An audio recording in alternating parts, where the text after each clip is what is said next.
நீங்க கூட ஒரு மேடையில் சொல்லியிருக்கிறீங்க, கல்வி என்றால் புரட்சியாளர் அம்பேத்கர், புரட்சியாளர் அம்பேத்கர் என்றால் கல்வி என்றால் உண்மைதாயா? சொல்லுங்க ஐயா. சிறப்பா நான் தாழ்ந்தவன் இல்லை மற்றவனுக்கு, அந்த நிலைமை எனக்கு உருவாக்குறது யாரா? எனக்கு கல்வி. நான் கரெக்டாக அருமை. அம்பேத்கர் இருந்து இருக்கிறார். அதே தான், அதான் புரட்சியாளர் கூட அதான் அம்பேத்கர் சொல்லியிருக்காருல்ல, நான் வந்து யாரைக்கும் அடிமை இல்லை, எனக்கும் யாரும் அடிமை இல்லை. ஆமாங்க. மொத்த இளைஞர், ஒட்டுமொத்த இந்தியாவில் வாழ்கின்ற மட்டும் இல்லை, உலகத்தில் வாழ்கின்ற அத்தனை இளைஞர்களுக்கும் குழந்தைகளுக்கும் எடுத்துக்காட்டு ரோல் மாடலாக இருந்தால் புரட்சியாளர். அதாவது ஆனால் இன்னைக்கு அவர் நம்ம தலித்திடம் மாதிரி சொல்றாங்க.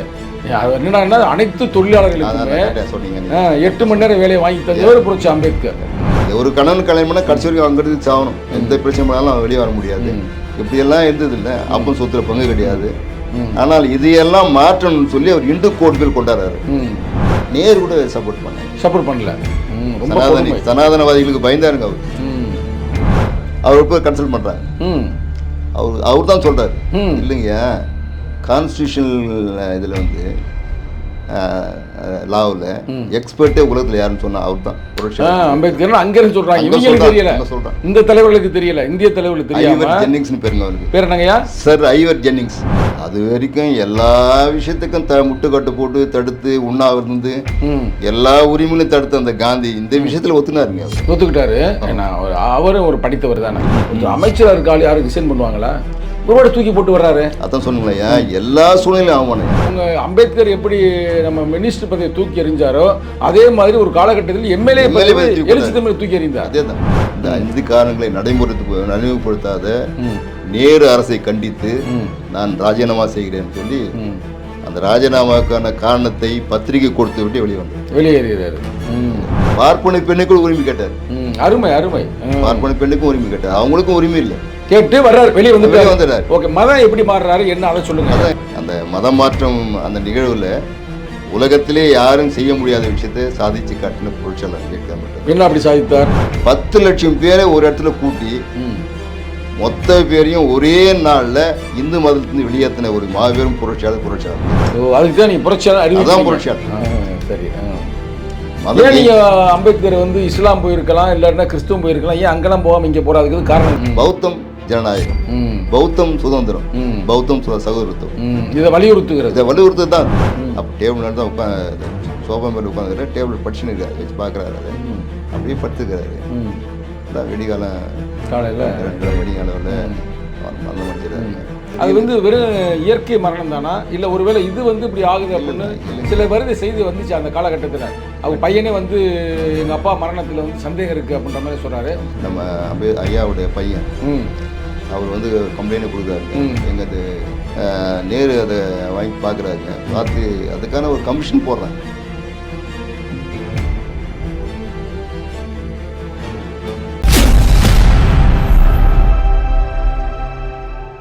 Big bang Tamil BBT.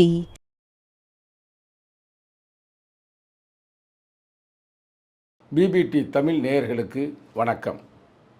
இன்று வாங்க பேசலாம் என்ற இந்த அமர்வில் விடுதலை சிறுத்தைகள் கட்சியுடைய முன்னணி தோழர் மட்டுமல்ல, முதுமையான தோழர் மட்டுமல்ல, முக்கியமான கருத்துக்களையும் மக்கள் மன்றத்தில் தொடர்ந்து வலியுறுத்தி வருகின்ற தலித் அரசியல் வரலாற்றிலேயே ஒரு முக்கியமான ஒரு தலைவரை இன்று நான் உங்களிடம் அறிமுகப்படுத்துகின்றேன். அந்த வகையில் நீலவானத்து நிலவன் அவர்கள் இப்பொழுது நமது அரங்கத்திற்கு வந்திருக்கிறார். அவரிடமிருந்து நாம் பேச வேண்டிய கேள்விகள் பல இருக்கிறது. இருந்தாலும் கூட இன்று ஒரு முக்கியமான ஒரு நிகழ்வை பற்றி நாம் பேச இருக்கின்றோம். ஐயா வணக்கம். ஐயா வணக்கம் ஐயா. வணக்கம். நல்லா இருக்கீங்களா ஐயா? நல்லா. சரிங்க. இப்போ முதல் முறையாக இப்போ நம்ம சேனலுக்கு வந்திருக்கிறீங்க. உங்களை நாங்கள் வருக என்று நேயர்கள் சார்பாக வரவேற்கிறோம். வணக்கம். இப்போ உங்கள் ஐயாவை பற்றி எப்படின்னா, அரசியல் தளத்தில் இருக்கிற அனைத்து தலைவர்களுக்குமே உங்களுக்கு தெரியும். குறிப்பாக தலித் அரசியல் வரலாற்றில் அனைவருக்குமே தெரியும். இப்போ வந்து இளைஞர்களுக்கு வந்து இன்றைய இளைஞர்களுக்கு சினிமா அப்படி இப்படின்னு போதை வஸ்துக்கள் அப்படின்னு ஒரு வழி மாறி போய்கிட்டு இருக்கிறாங்க. அவங்களுக்கு உங்களுடைய அறிவுரை, முதல் அறிவுரையாக நீ என்ன அவங்களுக்கு சொல்ல விரும்புகிறீங்க? இளைஞர்கள்லாம் வழி மாறி திசை மாறி போகிறதுக்கு அவங்க சரியான கல்வி இல்லைன்றதான் என்ன நினச்சி பார்க்குறேன் நான். சரியான கல்வி அவங்க கற்றாங்கன்னா அவங்க நிச்சயமாக திசை மாறி போகிறதுக்கு எந்த சான்ஸும் கிடையாது.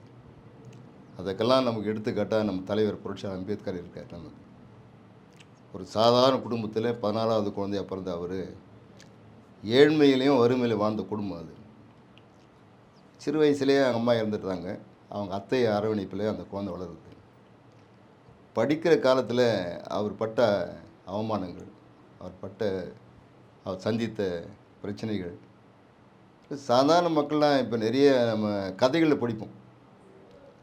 இந்த கதையில் வர கதாநாயகர்கள் வந்து இப்படியெல்லாம் கஷ்டப்பட்டார் வந்தார்ன்றது அதெல்லாம் கதைகளில் அது வரும்.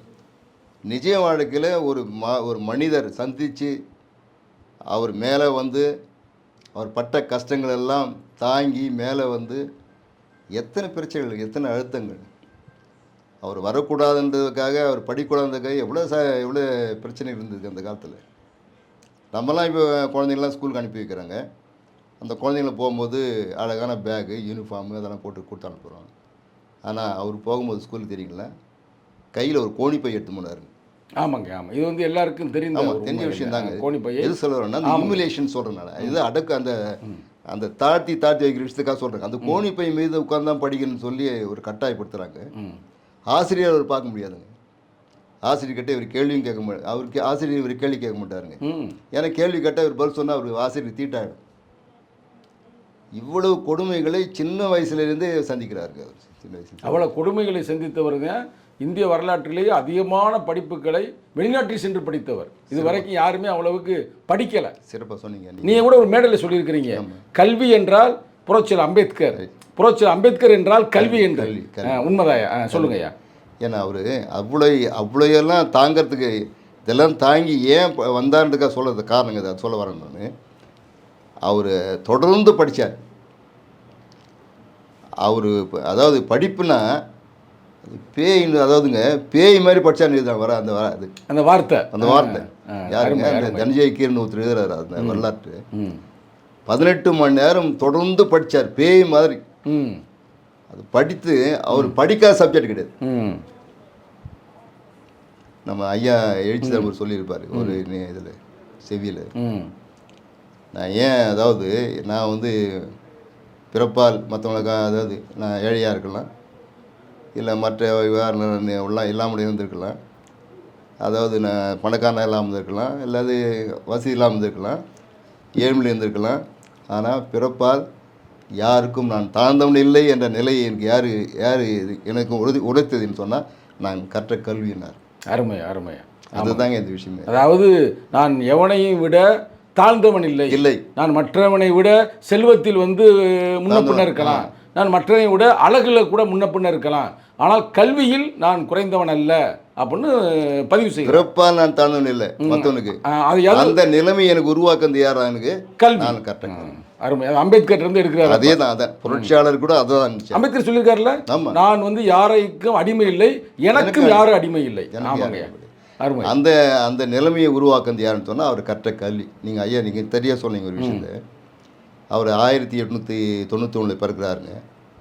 1950 இறந்து போகிறாருங்க. இந்த 65 ஆண்டுகள் அதுக்கப்புறம் மறைந்து இத்தனை ஆண்டுகள் அவர் கற்ற கல்வியை யாரும் படிக்கல. உலகத்தில் யாரும் படிக்கலைங்க.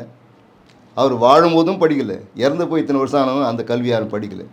கல்வின்னா அதாங்க, அது நினச்சி பார்க்க முடியாத. ஆமாம், கற்பனை. நீ சொன்ன மாதிரி அவர் வந்து படிக்கும்போது அவருக்கு அவ்வளவு தீண்டாமை கொடுமை இருந்திருக்கிறது. ஆனால் இவ்வளவு படிச்சிருக்கிறாரு. நீங்கள் சொல்லும்போது என்ன சொன்ன, தொடர்ந்து பல சிக்கல்களை சந்திச்சிருக்காரு. கடைசி வரைக்கும் அப்படியே இருந்துச்சாயா அவர் வாழ்க்கை? அவர் கொலம்பியாவுக்கு போகிறாருங்க. கொலம்பியாவை போய் 13 முடிச்சுட்டு வராருங்க.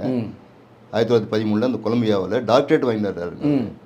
வந்து அவர் போட்ட அக்ரிமெண்ட்டு அந்த பரோடா மன்னர்கிட்ட அவருக்கு மாதம் உதவித்தொகை கொடுக்குறாரு. அந்த உதவித்தொகை கொடுக்கும்போது அக்ரிமெண்ட்னு சொன்னால் முடிச்சுட்டு நீங்கள் வந்து ஒர்க் பண்ணணும்னு சொல்லி அவர் அங்கே ஒர்க் பண்ணுறதுக்கு போகிறாருங்க. ஒர்க் பண்ணது போகும்போது அதுக்கு முன்னாடி அவருக்கு செக்ரட்டரி, அதாவது அந்த பாதுகாப்புத்துறையோட பொறுப்பு கொடுக்குறாங்க அந்த அரண்மனையில். ஐயா போகிறாரு. போனதுமே இவர் யாருன்னு தெரிஞ்சுக்குமா அவங்கெல்லாம் அந்த கார்பெட் போட்டிருப்பாங்க அந்த ஆஃபீஸுக்குள்ளே, அதை எடுத்துடுறாங்க. அவர் இருக்கிற ரூமுக்குள்ளே வைக்கிற பானை தண்ணி எடுத்தாச்சு. அந்த ஆஃபீஸில் ஒர்க் பண்ணுற பியூன் வந்து ஃபைலை கொண்டாந்து ஐயா கிட்ட கொடுக்க மாட்டாங்க, விசிறி எறிவாங்க. இந்த மாதிரிலாம் கொடுமையை வந்து இவ்வளோ சந்திச்சுக்கிறாருங்க அவர். எப்போ அவங்க டாக்டரேட் முடிச்சுட்டு வந்த பிறகு சாதாரண ஆள் எழுதுங்க அவர். அதாவது அதை முனைவர் பட்டம் பெற்று இங்கே அமெரிக்காவில் படிச்சு, அது கூட அமெரிக்காவில் நீங்கள் ஒரு விஷயம் தெரிஞ்சுங்க, நீங்கள் இந்தியாவிலேயே அமெரிக்காவில் போய் படித்த முதல் மனிதர் புரட்சி அம்பேத்கர். யாரும் படிக்காது வரைக்கும். சிறப்பு சிறப்புங்க. இங்கிலாந்து போயிருப்பாங்க, எல்லாம் போயிருப்பாங்க, ஜெர்மன் போயிருப்பாங்க. ஆனால் அமெரிக்காவில் போய் படித்து பட்டம் பெற்ற முதல் பட்டதாரி நம் தலைவர் புரட்சி அம்பேத்கர். இந்த படிப்புகள் தாங்க. ரெண்டாவதுங்க வந்துங்க 1916 வந்து அவர் இங்கிலாண்டில் கிரேசின் கல்லூரியில் சட்டம் படிக்கிறாரு, பொருளாதார கல்லூரியில் எக்கனாமிக்ஸ் படிக்கிறார். நீங்கள் இப்போ நினச்சி பாருங்க, நீங்கள் ஒரே அகாடமியில் 2 படிக்கிறாருங்க.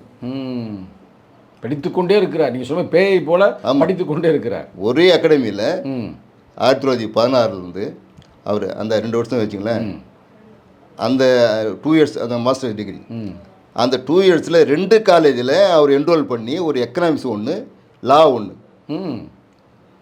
அது படித்து முடிக்கிறாருங்க. அந்த கிரேசின் அந்த சட்டக்கல்லூரியில் அவர் படம் அந்த கல்லூரியில் வச்சுருக்காங்க. படத்தை வந்து எந்த தலைவரும் வச்சு அவர் படத்தை தான் வச்சுருக்காங்க. எது சொல்ல வரணுங்க, அந்த படிப்பு அதுக்கு இணையாக யாருமே சொல்ல முடியாதுங்க. தொடர்ந்து படித்தார், எப்பவுமே படிப்பார், 18 மணி நேரம் படித்தார். அவர் வீடுகள் தேடும்போது கூட லண்டனில் படிக்கும் போதுங்க, அவர் தங்குவதற்கு இல்லம் தேடும்போது கூட பக்கத்தில் லைப்ரரி தான் கேட்டு தான் வீடு பார்த்தார். அருகாமையில் நூலம் இருக்கிறதா, அதாவது லைப்ரரி இருக்குதான்னு பார்க்குறேன். ஆமாம், அது கேட்டு தாங்க அங்கே தங்குவார். லைப்ரரியில் கொடுத்துருக்கிறாருங்க. இது பாருங்க, அவர் வந்து இங்கிலாந்து படிக்கும் போதுங்க, லண்டன் மியூசியம் இருக்குது சொல்லுங்களே, அது பெரிய நூலகங்க. அதுக்குள்ளே காலையில் போய் படிக்க ஆரம்பித்தாருன்னா அந்த வாட்ச்மேன் கடைசியில் தேடுவாருங்களா, எங்கே இருக்காருங்க அவர், தேடி கண்டுபிடிச்சா ஐயா முன்னிச்சு வெளியே வாங்க போட்டணும்னு, அது வரைக்கும் உள்ளே தான் படிச்சிருப்பார். அவ்வளவு படித்த பிறகு தாங்க நீங்கள் கேட்டிங்க பாரு ஒரு கேள்வி, இன்றைய இளைஞர்களுக்கு அதுதாங்க முக்கியம். அப்போ இன்றைய இளைஞர்களுக்கு வந்து கல்வி வேணும், படிக்கணும். அவர் படித்தனால்தான் தலை நிமிர்ந்து நின்னார். அவர் படித்தனால்தான் இந்த நாட்டின் சட்டத்தை எழுதினார். அருமை அருமை. அவர் படித்தனால்தான் ஆயிரக்கணக்கான ஆண்டுகள் அடிமையாக இருந்த ஒரு சமுதாயத்தை விடுதலைக்காக போராடி அது சாதிச்சு காட்டார். அதனால் வந்து கல்வி மட்டும்தான் சாத்தியம் இதுக்கெல்லாம். ஆமாம். அதனால் இன்றைய இளைஞர்கள் வந்து புரட்சியாளர்களை வந்து எடுத்துக்காட்டாக நினச்சி படிக்கணுங்க. அவர் தான் ஒரு ரோல் மாடல். அப்போ வந்து ஒட்டுமொத்த மக்களுக்கும் நாட்டு இளைஞர்கள் கேட்குறேன், மொத்த இளைஞர் ஒட்டுமொத்த இந்தியாவில் வாழ்கின்ற மட்டும் இல்லை, உலகத்தில் வாழ்கின்ற அத்தனை இளைஞர்களுக்கும் குழந்தைகளுக்கும் எடுத்துக்காட்டு ரோல் மாடல் யாருன்னா புரட்சி அம்பேத்கர். அதாவது உலக இளைஞர்களுக்கு மொத்த பேருக்கு ரோல் மாடல் யாருன்னா புரட்சி அம்பேத்கர். அதுக்கு என்னன்னா படிப்பு அப்படின்றத நீங்கள் கருத்தை சொல்கிறீங்க. படிப்பு தான். அப்புறம் அதோடு சேர்ந்து இன்னொரு கேள்வி என்னவென்றால், படிக்கும் பொழுது 1000 துன்பங்களை சந்தித்தார்ன்றீங்க. அவர் படிச்சு கிடிச்சு பட்டம்லாம் வாங்கிட்டார்ல, அப்புறம் மகிழ்ச்சியாக இருப்பார்ல, அப்புறம் எப்படி இருந்துச்சு, அப்புறம் அவர் வாழ்க்கை எப்படி இருந்துச்சு? இல்லைங்க, படித்து முடிச்சு பட்டம் வாங்குறத சொன்னேங்களே. ஆமாங்கய்யா, டாக்டரேட், அதாவது டாக்டரேட் வாங்குறாருங்க கொலம்பியா பல்கலைக்கழகத்தில் வந்து வாங்கி தான் வேலைக்கு வர்றாரு. அங்கேயும் அவர் அவமானப்படுறாரு. சரி, அதுக்கு அடுத்து சரி அப்போ தான் மினிஸ்டர் ஆகிறாருல. மினிஸ்டர் ஆகிறாருங்க. மினிஸ்டருக்கு அது தாங்க என்னாச்சு, மினிஸ்டருக்கு அவர் அங்கேயும் அவர் அவமானம் தான் பண்றாருங்க. ஐயோ, என்ன பண்ணாங்க? 1946-42 சொல்றீங்க நீங்கள், வைஸ்ராய் கவுன்சில் இருக்கிற மந்திரியை சொல்றீங்களா, இங்கே நேரு காலத்தில் இருந்த மந்திரியை சொல்றீங்களா? இல்லை, மொத்தத்தில் மினிஸ்டர் ஆன பிறகு அவருக்கு எப்படி இருந்துச்சுன்னு கேட்குறேன். ஆமாம் ஐயா, மினிஸ்டருக்கு அவர் வைஸ்ராய் கவுன்சிலில் அந்த வெள்ளைக்காரங்களுக்கு தெரியாது. ஆனால் இவர் தலைவர் வந்து வைஸ்ராய் கவுன்சில் தொழிலாளர் மந்திரியாக போட்டு செய்கிறாங்க.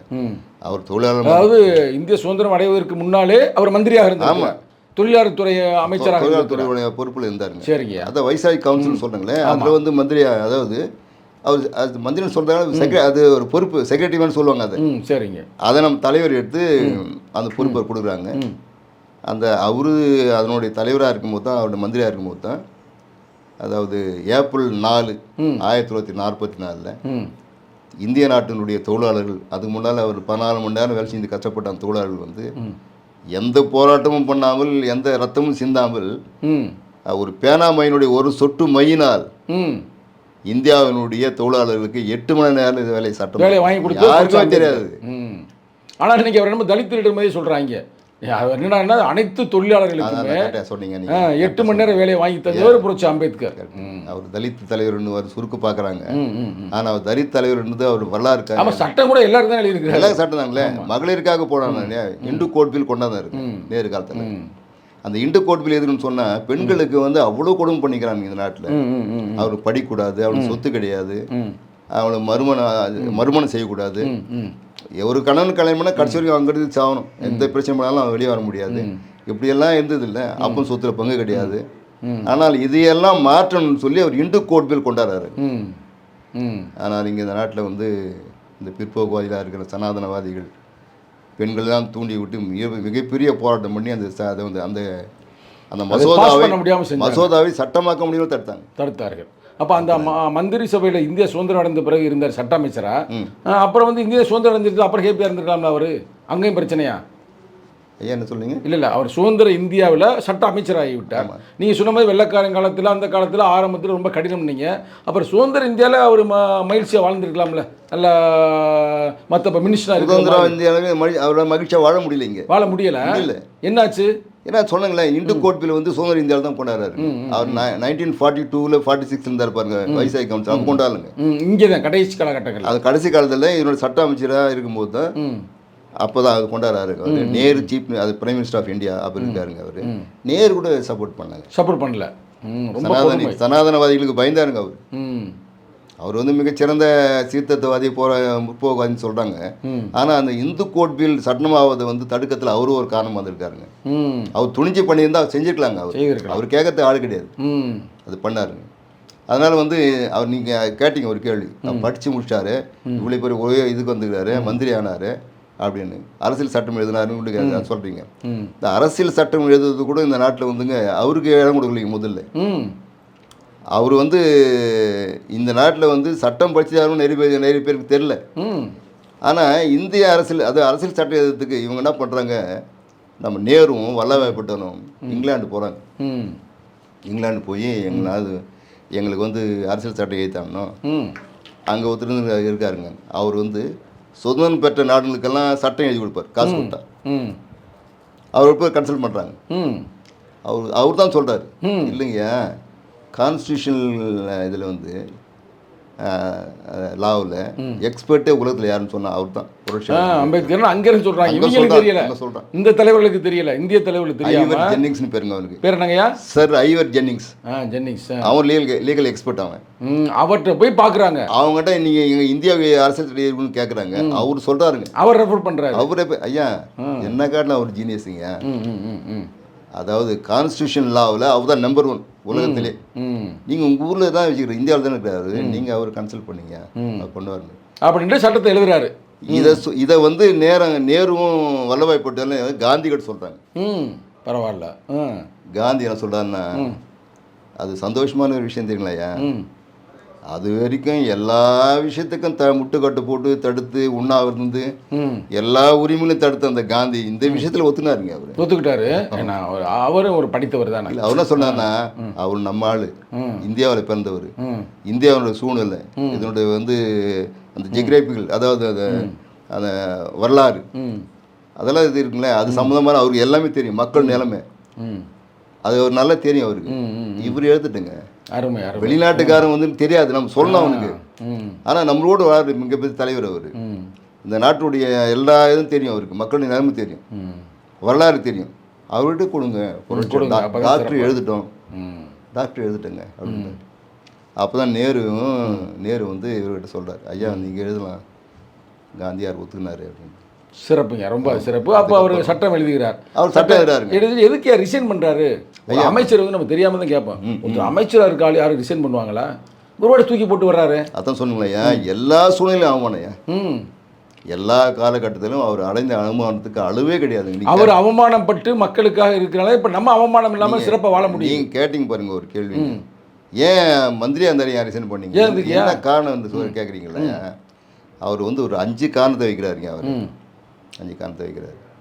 அந்த 5 காரணத்தை தலையாக என்ன சொன்னால், பிற்படுத்தப்பட்ட மக்களுக்கு ரிசர்வேஷன் கொடுக்கறதுக்கான ஒரு இது கொண்டு வர. பிற்படுத்தப்பட்ட மக்களுக்கு இன்னைக்கு அவன் தான் ஒரு சிலையை உடைக்கிறாங்க, சிலைகள் உடை செருப்பம் பால போடுறாங்க. அந்த மக்களுக்காக ஏன் மக்களுக்காக ஏன் அவர் வந்து அந்த மந்திரி பதவியிலிருந்து வெளியே வந்தார், அந்த பதவியை ரிசைன் பண்ணிட்டு ஏன் வந்தார்ன்றதுக்கு முதன்மை காரணம் வந்து, பிற்படுத்தப்பட்ட மக்களுக்கு இந்திய அரசியல் சட்டம் நடைமுறைப்படுத்திய 1 ஆண்டுக்குள் ஒரு கமிஷன் போட்டு, அந்த கமிஷனுடைய அடிப்படையில் கொடுக்கின்ற அந்த கோரிக்கை அடிப்படையில் நம்ம வந்து பிற்படுத்தப்பட்ட மக்களுக்கு வேலை வாய்ப்பில் கல்வியிலும் அவளுக்கு ரிசர்வேஷன் வழங்க வேண்டும் என்று ஒரு தீர்மானம் ஒன்று இருக்குது.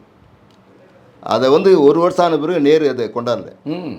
அது ஒரு காரணம் நம்ம தலைவர் கேட்குறாரு. ம் இப்போ எழுச்சி தமிழ் எப்படி பார்லிமெண்ட் கேட்கறாரு பார்த்தீங்களா, நிறைய விஷயங்கள் பேக்வர்ட் கம்யூனிட்டி அவர் தான் நிறைய கேட்டு இருப்பார். ஆமாங்க. பேக்வர்ட் கம்யூனிட்டிலேருந்து போகிற ரெப்ரஸன்டேட்டிவ் யாரும் கேட்கல, எம்பி கேட்கல, நம்ம தலைவர் தான் கேட்பாரு. அப்போ 2 பேரும் அவருடைய வளர்ப்பு அது ஒரே மாதிரி இருக்கும். நீங்கள் நினச்சி ஆனால் இன்னொன்று ஒரே மாதிரி இருக்கியா, உங்கள் அம்பேத்கர் எப்படி நம்ம மினிஸ்டர் பதவியை தூக்கி எறிஞ்சாரோ அதே மாதிரி ஒரு காலகட்டத்தில் எம்எல்ஏ எழுச்சி தமிழ் தூக்கி எறிந்தார். அதே தான் சரியான ஒரு மரியாதை, சரியான ஒரு அங்கீகாரம், மக்களுக்கான பிரச்சனைகள் தலையாட போது நான் இருக்க மாட்டேன்னு சொல்லி வெளியே வந்துட்டார், தூக்கி எறிஞ்சிட்டார். அதே மாதிரி இவரும் வந்தார். ஓகே, அந்த விஷயத்தில் பார்த்தீங்கன்னா நீங்கள் பார்த்தீங்கன்னா எந்த வித்தியாசம் நம்ம 2 பேரும் பார்க்க முடியாது. அந்த 5 காரணங்களையா ஒரு காரணம் சொன்னாங்க. ஆமாங்கய்யா. அந்த கமிஷன் போடல அப்படின்னு ஒரு காரணம். 2வது வந்து பெண்களுக்கான இது சொன்ன மாதிரி. ஆமாம், பெண்களுக்கான சம உரிமை, இந்து கோட் பில். அது ஆமாம், இந்து கோட் பில். 3வது வந்து காஷ்மீருடைய அது அந்த உரிமைகள். காஷ்மீரை வந்து 2ஆ பிரிக்கணும். ஒன்று பௌத்த புத்திஸ்ட் ஏரியா, இந்து ஏரியான்னு பிரித்து அந்த மக்களுக்கு வந்து உரிமை கொடுக்கணும் அப்படின்னு கேட்குறாரு. லடாக் ஏரியா. ஆமாம், லடாக் போன்ற பகுதியில் புத்திஸ்ட் ஏரியாவும் மற்றது வந்து ஜம்மு அண்ட் காஷ்மீர் இந்துக்கள் ஏரியாவும் அது பிரித்து வந்து அந்த மக்களை அவங்க விருப்பப்படுற மாதிரி பாகிஸ்தான்லையும் இந்தியாவிலும் சேர்த்துக்கணும், அவங்களுக்கு முழு உரிமை கொடுக்கணும் அப்படின்னு கேட்டார். அதுக்கான ஒரு காரணம் வச்சார். அது ஒரு காரணம். அது செய்யலை இந்தியா. ஓகே. 2வது வந்து அது வெளிநாட்டு கொள்கை. இந்தியாவுடைய வெளிநாட்டு கொள்கை ரொம்ப தீவிரம் எதிர்த்தாள். சரி கிடையாது. பஞ்சசீல கொள்கையை நீங்கள் வந்து வச்சுன்னுக்கிறீங்க, கூட்டு சேரா நாடுன்ற ஒரு அமைப்பில் நீங்கள் இருக்கீங்க. தப்பான விஷயம் அது. இந்தியாவுக்கு மிகப்பெரிய பிரச்சனை ஏற்படும் யாரை நீங்கள் தேடுவீங்க நீங்கள். அதனால் ஒரு நாட்டோடு சேர்ந்து இருக்குங்கன்னு பாதுகாப்புக்காக ஒரு நாட்டோடு சேர்ந்துருக்கணும். எந்த நாட்டோடு சேர மாட்டோம் நாங்கள். நான் லைன் சொல்கிறீங்களே, எந்த நாட்டு கூட்டு சேரா கொள்கின்ற தப்புன்றது. உங்களுடைய இந்திய நாட்டினுடைய வெளியுறவு கொள்கையை தவறானதுன்றார் அந்த காலத்தில். ஆமாம் சொல்கிறார். அதே தான் நம்ம புரட்சியாளர் சொன்னார். இங்கே நம்ம எழுச்சி தமிழ் சொன்னார். அப்போ அவர் சொல்லியிருக்காரு. அவர் சொல்லியிருக்காரு. இப்போ இவர் சொல்கிறார். கரெக்டு சொல்கிறாரு. அது ஒரு இதுங்களாச்சே. அதுக்கப்புறம் வந்து 4-5 காரணம் ஆச்சுங்களா? ஆமாங்க, ஆயிடுச்சுங்க. இந்த 5 காரணங்களை நடைமுறைப்படுத்தாத நேரு அரசை கண்டித்து நான் ராஜினாமா செய்கிறேன்னு சொல்லி அந்த ராஜினாமாவுக்கான காரணத்தை பத்திரிகை கொடுத்து விட்டு வெளியேறுகிறாரு. வெளியேறி வந்ததுமே அவர் பௌத்தம் மாறிறாரோ? வெளியேறி வர வந்து 51ங்கய்யா. 51 அக்டோபரில் வந்து வெளியேறி வருகிறார். 11 அக்டோபர் 1951 வந்து அவர் தன்னுடைய பதவியை ராஜினாமா செய்து வெளியே வந்து அதுக்கப்புறம் மெயினாக வெளியேறும் போது பெண்ணுடைய அந்த உரிமைக்காகவும் முழுக்க முதல்ல வந்து பேக்வர்டு கிளாஸ் வர்றாரு. பெண்ணுக்கான உரிமை அருமை பெண்ணுக்கு அதுக்காக வருகிறார். ஐயா பெண்ணு உரிமை இருந்துங்க. ஒடுக்கப்பட்ட மக்களுக்கான பெண்கள் மட்டுமே அவர் கேட்கலைங்க. நீங்கள் கரெக்டாக கேட்டீங்க. நீங்கள் தொழிலாளர்களும் சரி ஒடுக்கப்பட்டும் கிடையாது. அதே மாதிரி பெண்களுக்கான ஒடுக்கப்பட்ட பெண்கள் பார்ப்பனை பெண்ணுக்கும் உரிமை கேட்டார்.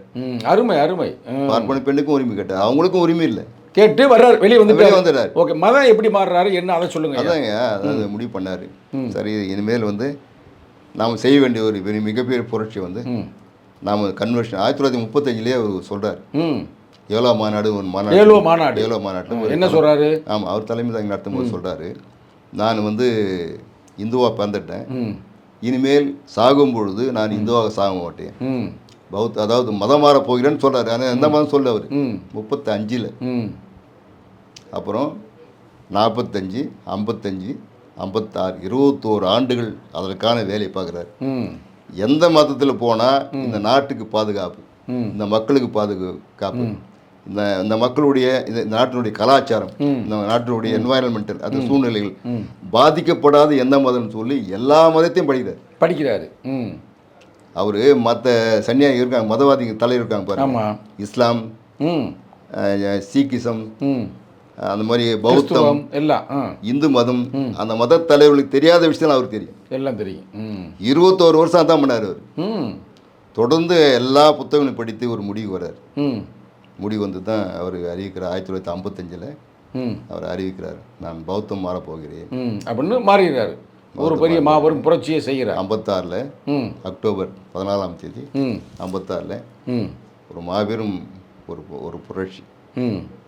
அந்த மதம் மாற்றம் அந்த நிகழ்வில் உலகத்திலே யாரும் செய்ய முடியாத விஷயத்தை சாதிச்சு காட்டின புரட்சியாளர் அம்பேத்கர் மட்டும். என்ன அப்படி சாதித்தார்? என்ன ஒரு மதம் மாற்றம் ஒரு 5 பேர் 10 பேர் பண்ணுவான், இல்லை அதிகபட்சமாக 100 பேர் எங்கன்னா பண்ணுவானுங்க. கிறிஸ்தவங்க இஸ்லாமியன்னு சொல்லலாம். இஸ்லாமியம் பண்ணதான் எனக்கு தெரில, ஆனால் கிறிஸ்தவம் பண்ணிடுது. ஆனால் 10 லட்சம் பேரை ஒரு இடத்துல கூட்டி மொத்த பேரையும் ஒரே நாளில் இந்து மதத்திலிருந்து வெளியேற்றின ஒரு மாபெரும் புரட்சியாளர் அம்பேத்கர். ஓ, அதுக்கு தான் நீங்கள் புரட்சியாளர் அதான் அறிவிக்கிறீங்க. புரட்சியாளர். சரி. மத ஏன் நீங்கள் அம்பேத்கர் வந்து இஸ்லாம் போயிருக்கலாம், இல்லாட்டினா கிறிஸ்துவம் போயிருக்கலாம், ஏன் அங்கெல்லாம் போகாமல் இங்கே போகிறதுக்கு காரணங்கள் இருக்கிறதா? அதாங்கய்யா. அதாவது அவர் இந்த நாட்டை ரொம்ப அதிகமாக நேசித்தவர், இந்த மக்களை அதிகமாக நேசித்தவர், இந்த நாட்டினுடைய எல்லா நிலைமையும் அவர் சந்தித்து அதை சந்தோஷமாக அதை அனுபவிச்சவர். அவருக்கு என்னன்னு சொன்னால், நாம் ஏற்றுக்கொள்கிற மதத்தால் இந்த மக்களுக்கு பாதிப்பு வரக்கூடாது. இந்த மக்களுடைய கலாச்சாரம், மக்களுடைய பண்பாடு, மொழி, அதில் எந்த விதத்திலும் பாதிக்கப்படாத ஒரு மதத்துக்கு போகணுன்றார். எந்த விதத்திலும் பாதிக்கப்படாத ஒரு மதம்னு சொன்னால் அது பௌத்த மதம். இந்த மண்ணில் பிறந்த மதம் அது. மகான் புத்தர் இந்த மண்ணில் பிறந்தவர். அவர் இந்த மக்களுக்கான மதத்தை தான் உருவாக்கினார். இந்த கலாச்சாரம் அந்த மக்களின் கலாச்சாரம் பாதிக்காத அளவு தான் அவரும் கொள்கை சொன்னார். ஜனநாயகம் தான் ஜனநாயகம், பௌத்தம் ஜனநாயகம், பௌத்தம் சுதந்திரம், பௌத்தம் சகோதரத்துவம், இதை வலியுறுத்துகிறது தான் அது. அதனால அவர் அங்கே வர்றாரு இந்த மதத்துக்கு. இதை வந்து சகோதரத்துவமாக ஒரு மனுஷன் வாழணும், இங்கே சுதந்திரமாக நம்ம மக்கள் வாழணும், அதாவது இந்த ஜனநாயகத்தோடு மக்கள் இருக்கணும்னு சொன்னால் பௌத்தம் தவிர வேறு எந்த மதமும் கிடையாது உலகத்தில் அப்படின்னு மாறுகிறாரு. பௌத்தம் மாறி முடிச்ச ஒரு 3 மாசத்திலே இறந்து போகிறாருன்ற மாதிரி செய்தி கிடைத்திருக்கு. எப்படிங்க? 56 மாறுறாரு. 56 எப்போ இறந்து போகிறார்? டிசம்பர் 6. அப்போ எத்தனை 3 மாதம் கூட இல்லையே, 2.5 மாதம் தானே வரும். பட் ஒரே ஒன்று தான். அது 14, அது டிசம்பர் 6 வந்து ஆமாங்க, 2.5 மாதம் தான் வருது. 1.5 மாதம் வரும். October, November, December. Correct. Okay. அவர் உடல்நிலை மிகவும் பாதிச்சு, அவருடைய அதிகமான அந்த டயபெட்டிஸ், அதாவது சர்க்கரை நோயால் அவர் நரம்பு மண்டலம் முழுக்க பாதிச்சதுங்க.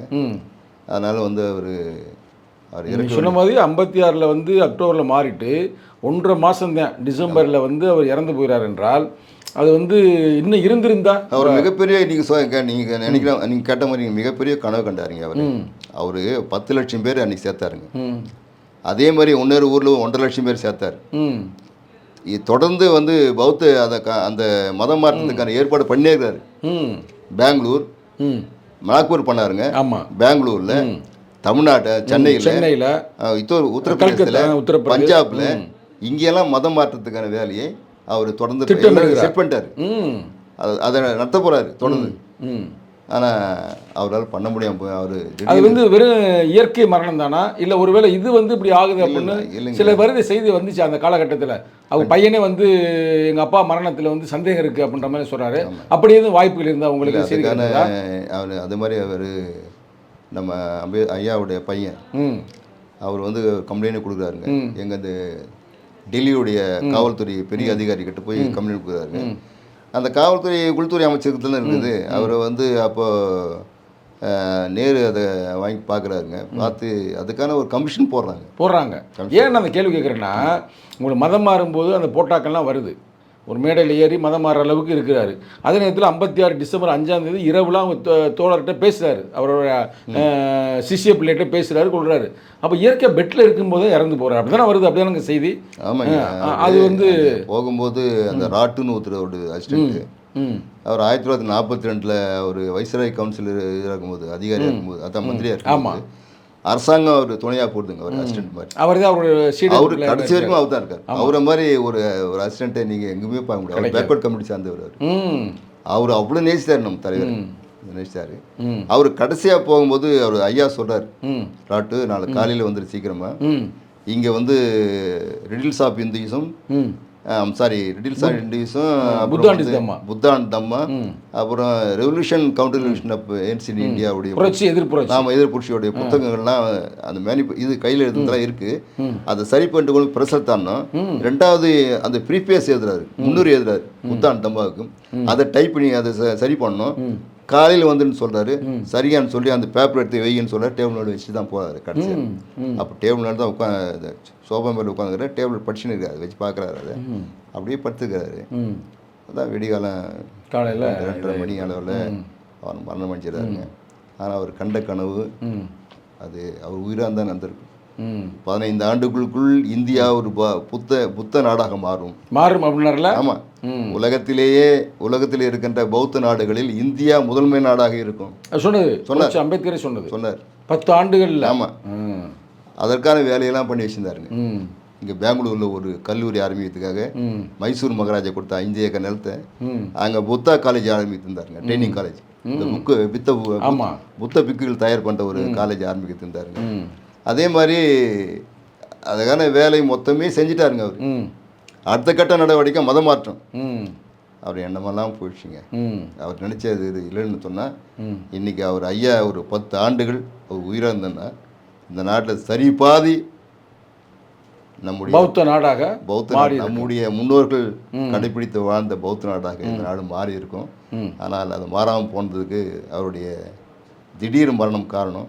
இருந்தாலும் கூட இன்றைக்கு அது காலம் மாறி வருகிறது. மக்கள் எல்லாம் பௌத்தத்தை நோக்கி தான் போகிறாங்க. இப்போ நம்ம தாழ்த்தப்பட்டவர்கள் மட்டும் இல்லை, மொத்த பேர் மக்களும் பௌத்தம் மிகச்சிறந்த வாழ்வில் நெறி. பௌத்தம் எல்லா மனிதனையும் நேசிக்கின்ற ஒரு கொள்கை கொண்ட ஒரு மதம். அதில் சாதி இல்லை, மதம் இல்லை, கடவுள் இல்லை, சொர்க்கம் நரகம் இல்லை, வேற்றுமை இல்லை, ஒன்றுமே இல்லை, ஆன்மா இல்லை. இது போன்ற எதுவுமே இல்லாமல் எல்லா மனிதரையும் சமமாக நேசிக்கின்ற சிறந்த சமத்துவம் கொண்ட அந்த மாபெரும் அந்த மக்கள் இயக்கமாக 1000 ஆண்டுகளுக்கு மேலாக இந்த மண்ணை ஆண்ட பௌத்தம் மீண்டும் உருவாகும் என்ற நம்பிக்கையோடு நாமெல்லாம் வாழ்ந்து கொண்டு இருக்கின்றோம். அதற்கான வேலையை நம்ம தலைவர்கள் எல்லாம் இன்றைக்கு செய்து கொண்டிருக்கிறார். அப்போ நீங்கள் சொல்வதிலிருந்து என்ன தெரிய வருகிறது என்றால், புரட்சி அம்பேத்கர் இந்தியாவை ஒரு பௌத்த நாடாக உருவாக்க வேண்டும் என்பதற்காகவே அவர் கனவு திட்டங்களை வைத்திருந்தார். அது மரணத்தில் அது முடிந்து விட்டது. ஆனால் இப்போ அதனுடைய தொடர்ச்சியாக இப்போ புத்த பூர்ணிமா, அதாவது நேற்று எழுச்சி தமிழர் அவர்கள், நீங்கள் தான் அந்த நிகழ்வில் முன்னணியாக இருந்தீர்கள். அதில் அவர் தலைமை உரையாற்றினார், தம்ம உரையாற்றினார். ஆற்றும் பொழுது நீங்கள் சொன்ன அதே கருத்தை தான் சொல்கிறாரு. வருகின்ற ரிசல்ட்டு வருகின்ற ஜூன் 4ஆம் தேதிக்கு பிறகு இந்தியா பௌத்த நாடாக கூட மாறும். அது நல்ல ஒரு சொல்லாடலை பயன்படுத்துகிறார். பௌத்த அவங்க எப்படி இந்து ராஷ்டிரம் சொல்கிற மாதிரி இது பௌத்த ராஷ்டிரம் அப்படின்ற புதிய சொல்லாடலை பயன்படுத்துகிறார். நீங்கள் அந்த நிகழ்வில் இருந்தீர்கள், அதை பற்றி உங்களுடைய கருத்து சொல்லுங்க. கரெக்டுங்க. ஏன்னா இந்த நாடு பௌத்த ராஷ்டிரம் அந்த நாடு தாங்க. 1000 ஆண்டுகள் அசோகனுக்கு பின்னால் அசோகன், கனிஷ்கன், அர்சன் போன்ற மாபெரும் மன்னர்கள்லாம் இந்த மண்ணை 1000 ஆண்டுகள் பௌத்த நாடாக வச்சுருந்தாங்க. அது அதாவது ஆதிசங்கன் போன்ற அது பௌத்த நாடாக இருந்தது. அது வரலாற்று உண்மை. ஆதிசங்கன் போன்றவெல்லாம் தோன்றி இந்த பௌத்தத்தை வீழ்த்துறாங்க. அதுக்கு பின்னாடி ஐயா சொன்ன மாதிரி அதற்கு பிறகு விஸ்யமித்திர சுங்கன்ற ஒருத்தன் வர்றேன். அவன் அந்த பௌத்த பேரரசுடைய கடைசி அசோகமான பேரை நினைக்கிறேன், மௌரிய புத்தான் ஏதோ ஒரு பேர். அவரை தலையை வெட்டிடுறாங்க. சரிதானங்க? வெட்டின பிறகு இப்போ நீ சொல்ற மாதிரி இந்த இது உருவாகிறது. கரெக்டாக சொன்னீங்க. அவன் புஷ்மித்த அவன் அதை பண்றான். அவன் தளபதிங்க, தளபதியா இருந்தவன். ஆனால் பிராமணே அவன் மகளையே அவன் கட்டி கொடுக்குறாப்புல, கட்டி கொடுத்து அது மாதிரி செய்து அவன் தாங்க என்ன பண்றான். அந்த மன்னன் கடைசியா அந்த பராகருத்ரன் பேர் அவனுக்கு, அந்த மௌரிய வம்சத்தோட கடைசி மன்னன் இருந்திருக்கு. அசோகமாமனுடைய பேரன் அந்த வரேன் பிரகத்திய மௌரியர். ஆமாம், பிராகருத்ரன் பேர் அவனுக்கு.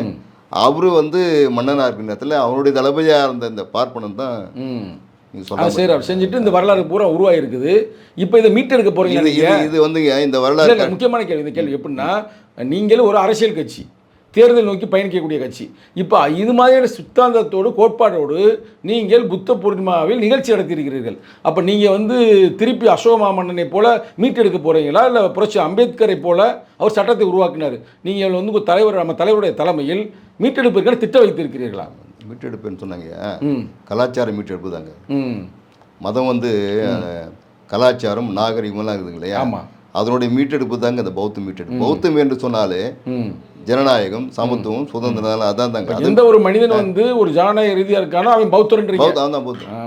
ஜனநாயக ரீதியா சிந்திக்கிறவெல்லாம் புத்திசாலியா இருக்கும். அடுத்த என்னோட தம்பி அவங்களுடன் பிறப்பா நினைக்கிறான் பாருங்க, சகோதரத்துவம் வருது பாருங்க, அவன் புத்திஸ்டுங்க. அவன் நீங்கள் தனியாக அதெல்லாம் ஒன்றும் கிடையாது, மத மாற்றலாம் ஒன்றும் கிடையாதுங்க. இந்த சிந்தனை கொண்டவங்களாம் புத்திஸ்ட். அருமையான பதிவு நீங்கள் பதிவு செஞ்சீங்க. இன்றைக்கி நம்ம தொலைக்காட்சி மூலமாக அதை தெளிவுபடுத்திடுவோம். அதாவது நீங்கள் ஒரு பௌத்தனாக போய் மாறணும்னு தேவையில்லை. கோட்பாட்டு ரீதியாக ஜனநாயகத்தை, சமத்துவத்தை, சகோதரத்துவத்தை ஏற்றுக்கொள்கிற அனைவருமே பௌத்தர்கள் தான்.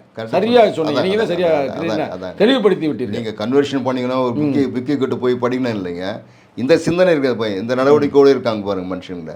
எல்லாரையும் எல்லார்கிட்டும் அன்பாக பழகிறது, எல்லாரையும் கூட உடன் பிறந்தவங்க நினைக்கிறது, எல்லாருக்கும் சுதந்திரத்தோடு வாழறது, அந்த எண்ணத்தோடு வாழகிற அத்தனை பேருமே புத்திச்சுட்டாங்க. அருமையா மிக அருமையான கருத்துக்களை வந்து இன்றைக்கி நீங்கள் பதிவு பண்ணியிருக்கிறீங்க. நாங்கள் பிபிடி மூலமாக உங்களுக்கு நன்றியை தெரிவித்துக் கொள்கிறோம். தொடர்ந்து நீங்கள் வந்து உங்கள் கருத்துக்களை பதிவு செய்ய வேண்டும் என்று நாங்கள் கேட்டுக்கொள்கிறோம். மிக மகிழ்ச்சி. நன்றி, வணக்கம். ஜெய்பீம்.